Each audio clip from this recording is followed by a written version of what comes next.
Assalamualaikum dan salam sejahtera. Kumpulan saya akan membentangkan mengenai pelancongan bertemakan street tourism, iaitu pelancongan jalanan. Ahli kumpulan kami terdiri daripada yang pertama saya sendiri, Nur Afrika binti Zahari, nombor matrik A176203 dan Nur Hidayah Saleh, nombor matrik A176490. Okey, pertama saya akan mulakan dengan abstrak untuk kajian ini. Okey. Pelancongan memainkan peranan yang penting dalam pertumbuhan ekonomi negara. Industri pelancongan terbahagi kepada beberapa jenis seperti pelancongan kesihatan, pelancongan sejarah, pelancongan budaya dan sebagainya. Namun, kajian ini berfokuskan kepada pelancongan street tourism atau dikenali sebagai pelancongan jalanan. Street tourism merupakan pelancongan yang menarik di jalanan seperti lukisan mural, kedai makanan tepi jalan serta bangunan-bangunan yang menarik.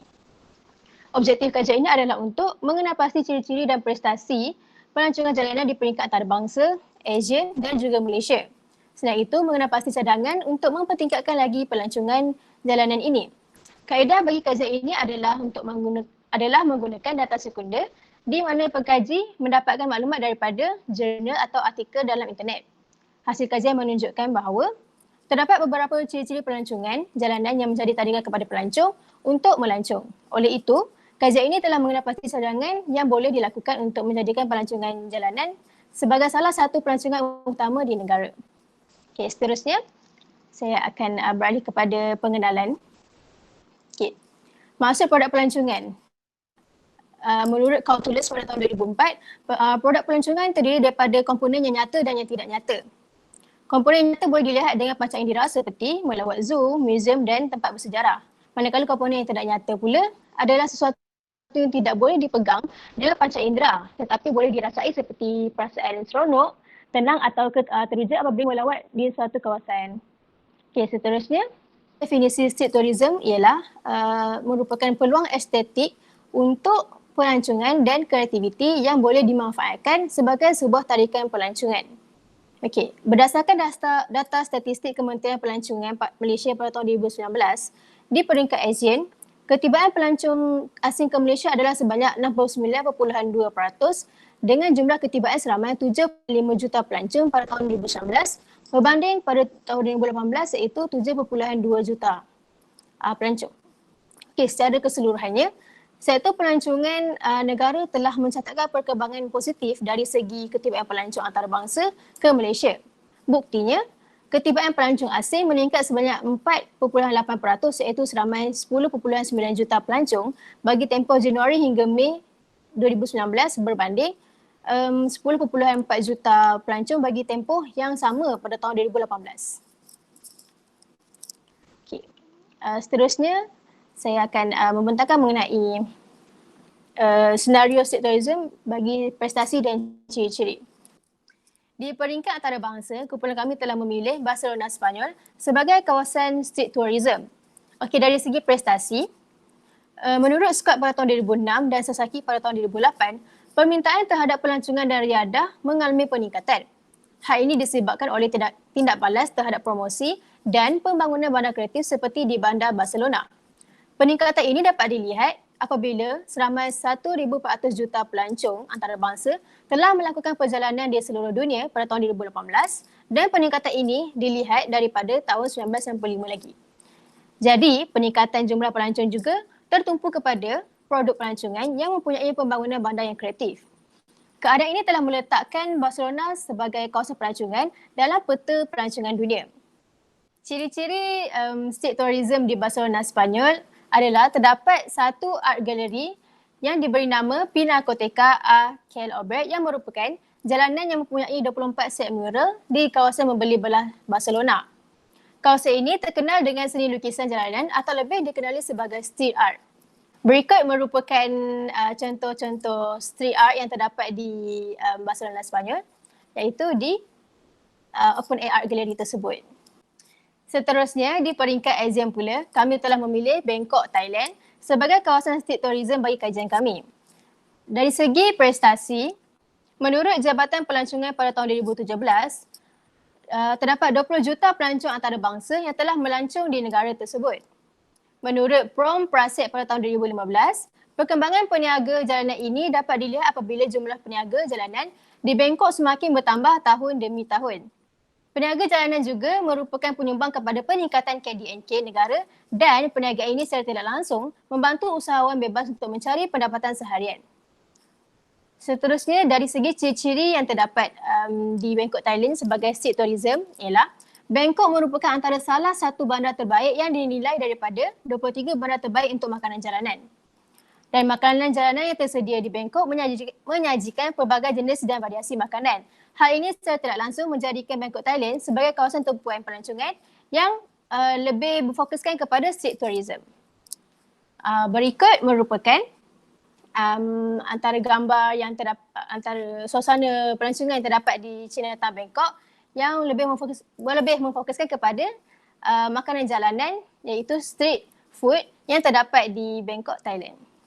Okey, seterusnya saya memberikan pembentangan ini kepada rakan saya iaitu Hidayah. Terima kasih Afika. Seterusnya saya akan membentangkan prestasi dan juga ciri-ciri bagi Melaka Malaysia iaitu Jonker Street Melaka. Okey, prestasi bagi Jonker Street adalah kepelbagaian perdagangan tradisional dan gabungan seni bina yang berbeza gaya yang terdapat di Jonker Street telah mendapat reputasi sebagai laman warisan. Perkara ini telah menjadikan Jonker Street sebagai satu destinasi pelancongan utama oleh pihak berkuasa pelancongan tempatan. Ciri-ciri Jonker Street adalah Jonker Street mempunyai bangunan-bangunan warisan dan platform bagi kraftangan tempatan. Bukan itu sahaja, Jonker Street juga merupakan satu lubuk barangan antik dan juga barangan jualan bandar iaitu barangan terpakai. Berikut merupakan gambaran bagi Jonker Street Melaka, gambaran bagi pelancongan street tourism. Okey, seterusnya saya akan membentangkan kesan COVID-19 terhadap street tourism bagi peringkat antarabangsa, ASEAN dan juga Malaysia.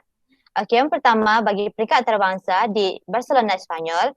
Barcelona merupakan satu bandar yang menerima pelancong yang paling ramai di Eropah. Namun, kesan daripada COVID-19 menyebabkan sebanyak 4 juta penduduk terpaksa diminta untuk duduk di rumah akibat daripada penularan COVID-19 tersebut. Okey, seterusnya bagi peringkat ASEAN pula, di Bangkok, Thailand, Chinatown Bangkok iaitu merupakan satu lokasi yang sering dikunjungi oleh pengunjung China dan juga pelancong daripada pelbagai negara. Namun, semasa pandemik COVID-19, peniaga kehilangan hampir 70% daripada pendapatannya, menyebabkan mereka tiada pendapatan seharian. Okey, seterusnya bagi peringkat Malaysia pula, di Melaka, Malaysia, hotel di sekitar Melaka terpaksa menawarkan bilik dengan kerugian untuk aliran tunai kerana cara tersebut merupakan salah satu cara yang terbaik untuk mendapatkan pendapatan daripada tidak melakukan apa-apa. Bukan itu sahaja, Malaysia memindahkan pelancongan domestik daripada kawasan zon hijau untuk melancong. Ini kerana kawasan zon hijau merupakan kawasan yang kurang mendapat penularan daripada COVID-19. Okey, seterusnya adalah cadangan mempertingkatkan street tourism. Di sini kumpulan kami mencadangkan dua cadangan, iaitu yang pertama mempromosikan street tourism dan yang kedua menaik taraf infrastruktur. Okey, yang pertama bagi mempromosikan street tourism, promosi boleh dilakukan melalui kempen ataupun iklan secara besar-besaran. Perkara ini adalah bertujuan untuk mempertingkatkan lagi pengetahuan pelancong berkaitan dengan street tourism. Cadangan ini memerlukan bantuan daripada masyarakat untuk membantu mempromosikan street tourism di media sosial masing-masing. Contohnya, golongan belia yang suka akan melancong memuat naik gambar dalam media sosial yang berkaitan dengan street tourism seperti gambar bangunan warisan, lukisan mural yang cantik dan sebagainya. Okey, cadangan seterusnya adalah menaik taraf infrastruktur. Memandangkan street tourism berfokuskan kepada lukisan mural dan bangunan-bangunan warisan. Kerajaan memainkan peranan yang penting dalam usaha menambah baik infrastruktur tersebut. Antara usaha yang boleh dilakukan adalah menaik taraf tapak-tapak warisan seperti bangunan-bangunan kolonial bersejarah, memperindahkan bangunan-bangunan warisan seperti mengecat mural dan juga mengecat bangunan-bangunan premis perniagaan mengikut warna yang sesuai. Tujuannya adalah untuk memastikan bangunan warisan dipelihara dan mengekalkan reka bentuk asal. Di samping itu, perkara ini juga akan menarik lebih ramai pelancong untuk datang ke tempat tersebut. Okey, seterusnya adalah penutup. Kesimpulannya, street tourism ataupun dikenali sebagai pelancongan jalanan ini memainkan peranan yang penting sebagai produk pelancongan. Antara contoh yang telah kami bentangkan sebentar tadi merupakan tempat yang mempunyai daya tarikan sebagai street tourism. Street tourism tertumpu kepada aktiviti berjalan kaki di mana pelancong asing maupun pelancong tempatan akan berjalan di sekitar kawasan street tourism tersebut. Perkara ini secara tidak langsung akan memberi peluang kepada pelancong untuk menghayati budaya tempatan yang diamalkan di kawasan pelancongan tersebut. Hal ini kerana setiap kawasan mempunyai budaya dan adat tersendiri. Bukan itu sahaja, street tourism juga memberi peluang kepada pelancong untuk mengambil gambar di street tourism untuk dijadikan sebagai kenangan.